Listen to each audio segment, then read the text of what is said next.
Bonjour, je suis très content d'être ici. Nous sommes reconnaissants envers tous ceux qui ont organisé et dirigé la conférence Transvision à Abidjan, ainsi que pour l'invitation à y participer.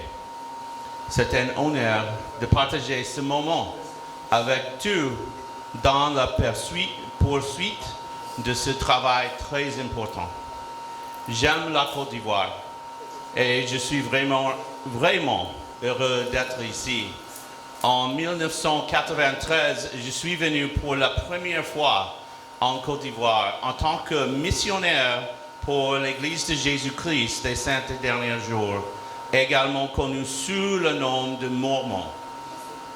Nous avons été les premiers missionnaires mormons ici, annonçant un message unique, un évangile d'espérance qui a été accueilli avec une ouverture remarquable. Aujourd'hui, notre Église compte près de 67 000 membres ici en Côte d'Ivoire.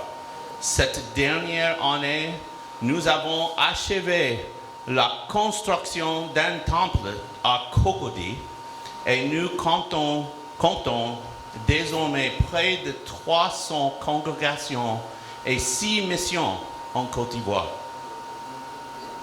Le mormonisme connaît une croissance rapide en Afrique. Pourquoi? En partie parce qu'au cours de son message se trouve une vision transhumaniste.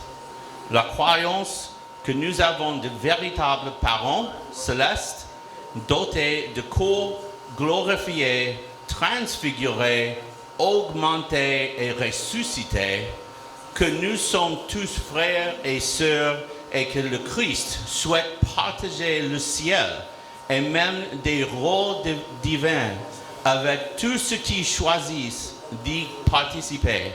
C'est à bien des égards un évangile profondément transhumaniste. Comme missionnaire, j'ai vécu et servi à Yopougon Sojufia, Niangon, Cocody, et j'étais 7 mois à Bouaké. Yeah.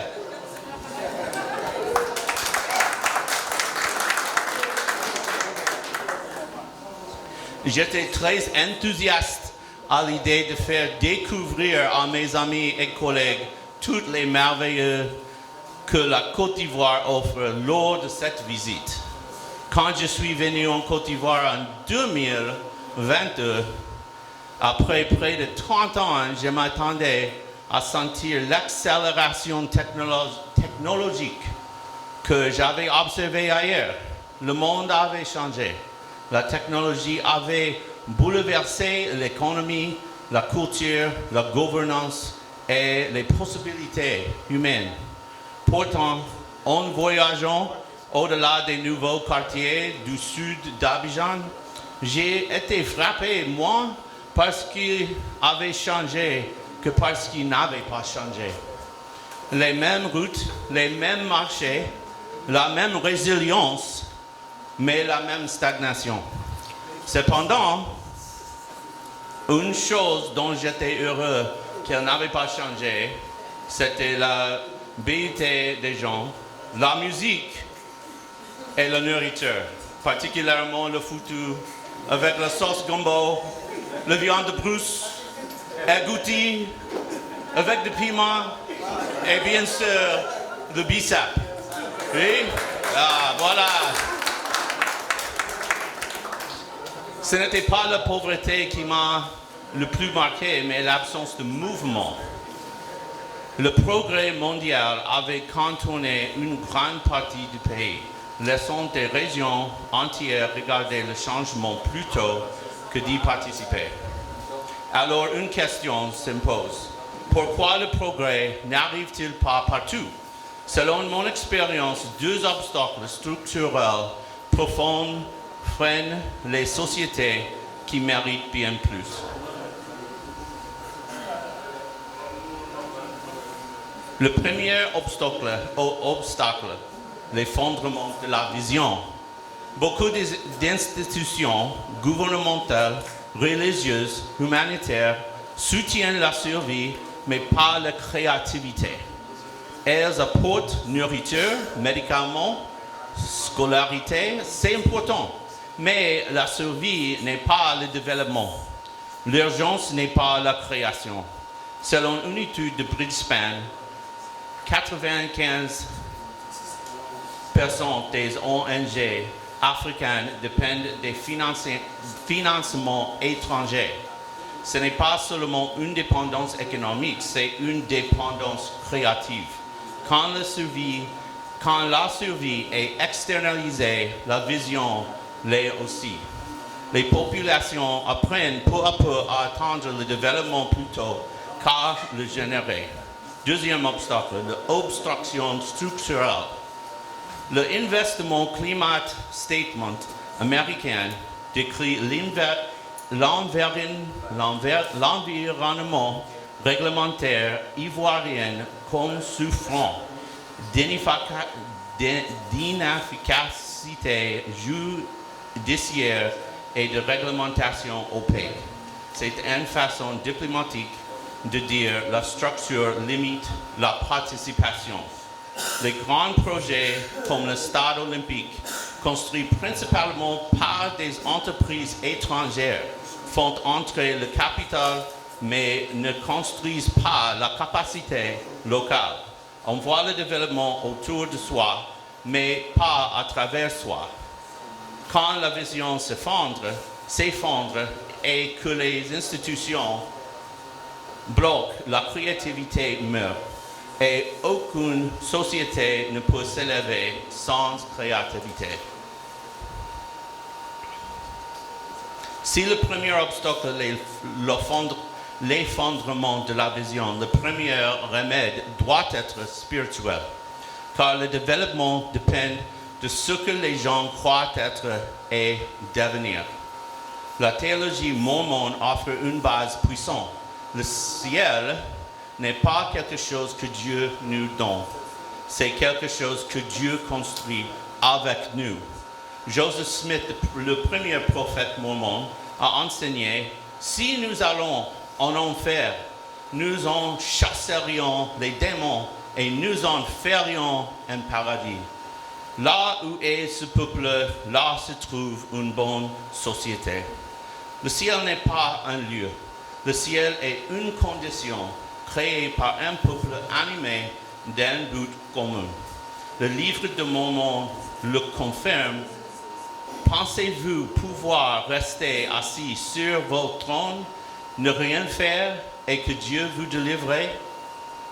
La foi n'est pas passive. Le progrès n'est pas automatique. La création est un devoir sacré. Mais la théologie mormone va encore plus loin. La vision transhumaniste mormone.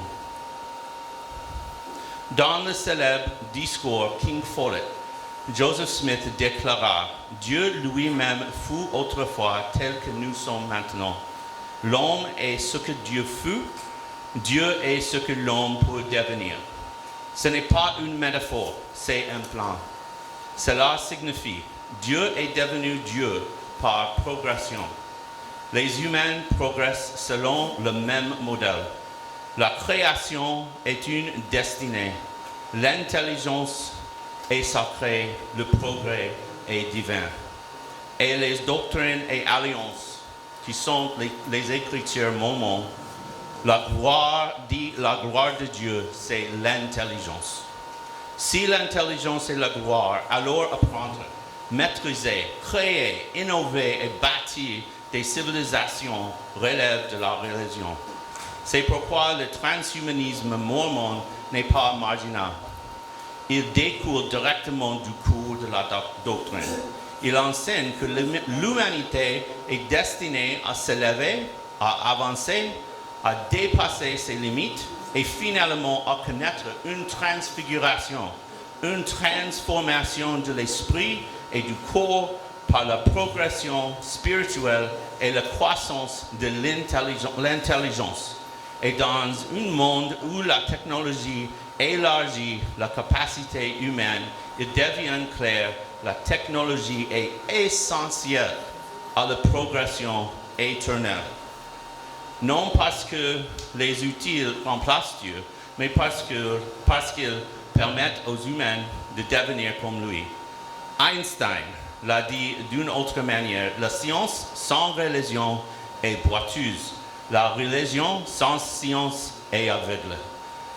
La vision mormone est plus forte encore. La progression spirituelle et l'illumination technologique ne sont pas adversaires, elles sont alliées. La technologie n'est ni bonne ni mauvaise. Elle est amorale, un amplificateur neutre. Elle magnifie l'intention morale de ceux qui l'utilisent. Entre des mains éclairées, elle libère. Entre des mains craintives, elle étouffe. La vraie question n'est donc pas la technologie est-elle dangereuse? La vraie question est avons-nous le but moral nécessaire pour orienter les utiles vers des fins célestes? Orson Pratt, un dirigeant mormon, dit ce grand temple de la science fondé sur la vérité éternelle. Et Brigham Young, un des premiers prophètes de l'Église, il n'y a pas de vraie religion sans vraie science, ni de vraie science sans vraie religion. Quand le but spirituel et la capacité technologique se rejoignent, ils produisent une forme d'élévation transhumaine, le commencement de la transfiguration humaine. Les technologies décentralisées, blockchain, identité distribuée, protocoles ouverts, ne sont pas seulement des innovations. Ce sont de nouvelles architectures de confiance. Silvio Micali dit « Nous méritons un système financier où personne ne peut être sincère ou exclu. » Et Sergei Nazarov ajoute « Une fois que l'on goûte à la vérité cryptographique, on ne revient plus en arrière. » La décentralisation reflète le modèle moral de Sion. Transparence, pouvoir distribuer, autonomie, participation.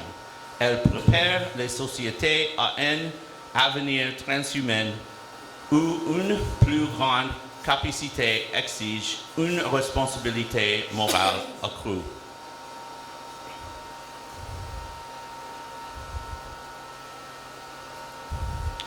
L'entrée de l'Afrique dans le futur transhumain.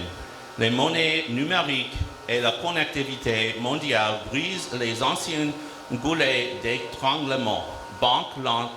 Les banques lentes, tribunaux saturés, ministères opaques, permis interminables.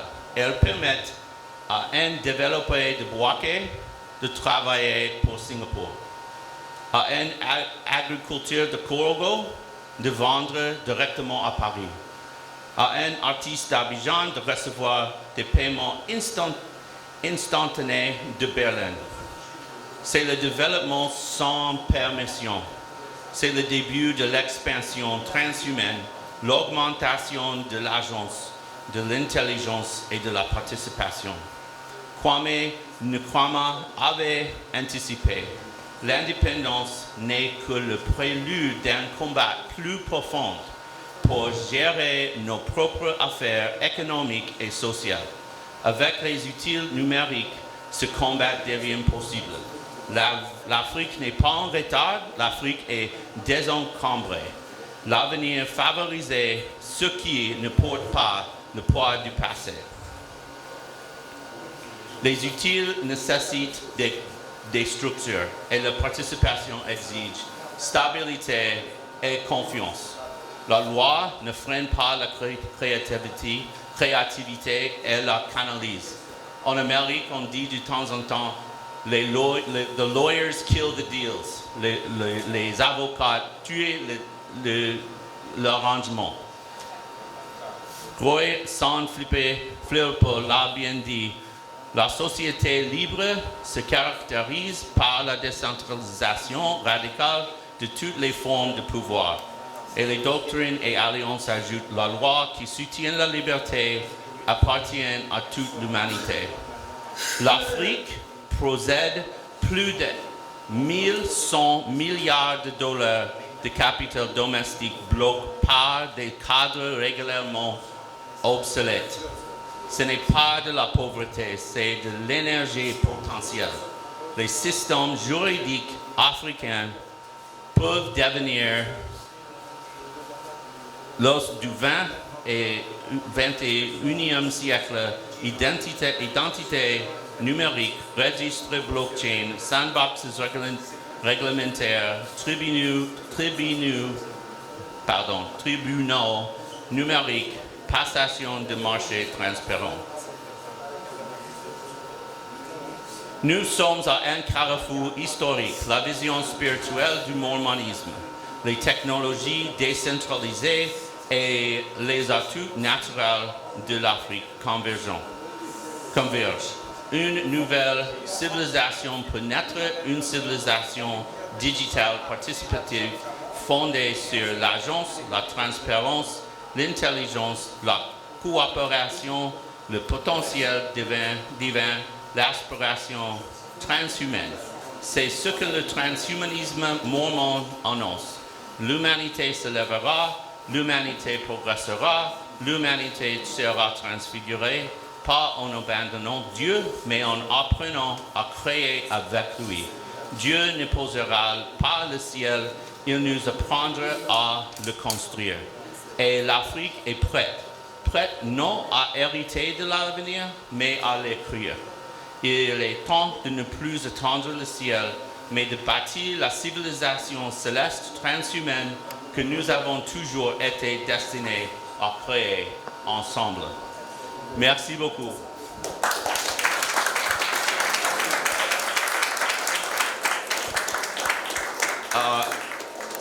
Aussi, si vous souhaitez poursuivre la discussion sur le transhumanisme mormon, nous organisons demain une conférence à Cocody. Il va mettre une slide pour toi.